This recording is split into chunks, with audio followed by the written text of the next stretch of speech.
get started. In one of the greatest children's books of all time, To Give a Mouse a Cookie, we see the story of a boy who graciously offers to give a cookie to a little mouse. But after he gives this cookie to the mouse then goes on to ask for a glass of milk. And after asking for a glass of milk, he then asks for a straw. This endless cycle continues in this little boy's life until he is robbed of every one of his earthly possessions. I'm actually in the process of writing my own children's book, and it's entitled To Give Government Power. Whenever you give government power, they'll continue to ask for more until they have destroyed our economy. As CNBC reports on April 25th of this year, the Biden administration, in response to climate activists calling for us to end oil drilling in Alaska, is now limiting the amount of oil that can be drilled there.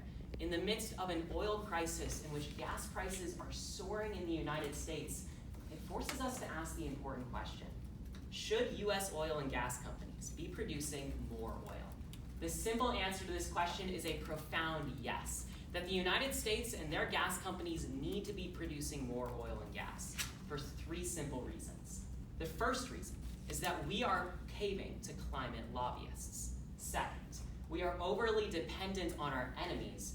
And finally, because the United States is losing its international influence. And throughout each of these points, I'm seeking to communicate one big idea to you all, which is that government is not the answer. But first, we must see why U.S. oil and gas companies need to be producing more oil. Because first, we are caving to climate activists. Now, it may be easy to blame the companies for the rising prices in gas and oil, but Americans for Prosperity notes on December 4th that the real culprit here is actually the U.S. federal government. They point to 25 different policies enacted since Biden was elected in 2020 that have directly led to an increase in oil and gas prices, mainly because they're actually limiting the amount of oil and gas that the United States can produce. The first of which that they point to is the Environmental Protection Agency, or the EPA, a bureaucratic organization with very little accountability, which has increased regulations for oil and gas companies and directly limited the amount of oil and gas that they can produce. They state that the United States is halting oil and gas leases, limiting the amount of oil and gas that the United States can produce within our country.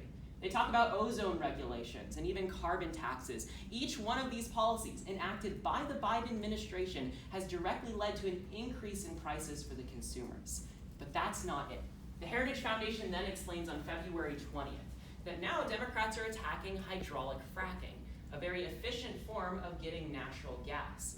This attack on U.S. companies and their ability to produce needed resources for the United States is increasing the prices for consumers.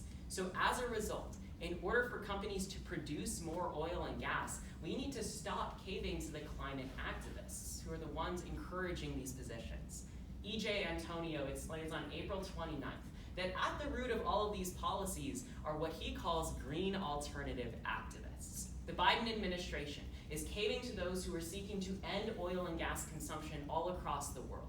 And as a result, we are caving to these lobbyists, which has resulted in a decrease in oil and gas production within the United States and an increase for the prices of consumers. But the second reason that U.S. oil and gas companies need to be producing more resources is because we are overly dependent on our enemies. The Cato Institute reports on March 9th that in response to the increased oil and gas prices, President Biden is going to Venezuela to encourage them to sell us more oil and gas. Not only is he going to Venezuela, but The Guardian reports just 4 days ago that President Biden attended Saudi Arabia's meetings, in which he encouraged them to also produce more oil and gas. Now you may be asking yourself, why would President Biden be going to our enemies to get more oil and gas? Well, the simple answer to that is because if you're a climate activist in Venezuela, you just get shot. In response to this, he has encouraged these countries to actually increase their production. He has gone to our enemies, emboldening their positions and their values, which has directly hurt the United States' international influence. National Review reports in March of this year that essentially President Biden is begging these international countries to encourage them, or at least force them to produce more oil and gas. And this is dangerous. It's dangerous for the international influence of the United States. You don't need an 18-year-old from southern Indiana to tell you that an increase in gas prices is bad for the US economy. You also don't need an 18-year-old from southern Indiana to tell you that President Biden attending the countries of our enemies is also a bad thing. But the third and final reason that the United States should encourage our companies to increase their oil and gas production is because we are losing our international authority. In the aftermath of the 9/11 bombings, President Bush addressed the nation stating that our enemies are innovative and resourceful, but so are we. They never stop thinking of ways to harm our country and our people, and neither do we. While this may have been a verbal gaffe, I believe it does demonstrate the policies of President Biden in his intent to help the United States by decreasing our production of oil and gas. He's actually hurt the United States economy. So the Cato Institute recently reports that in response to this hyperinflation for oil and gas, the United States needs to take two different actions.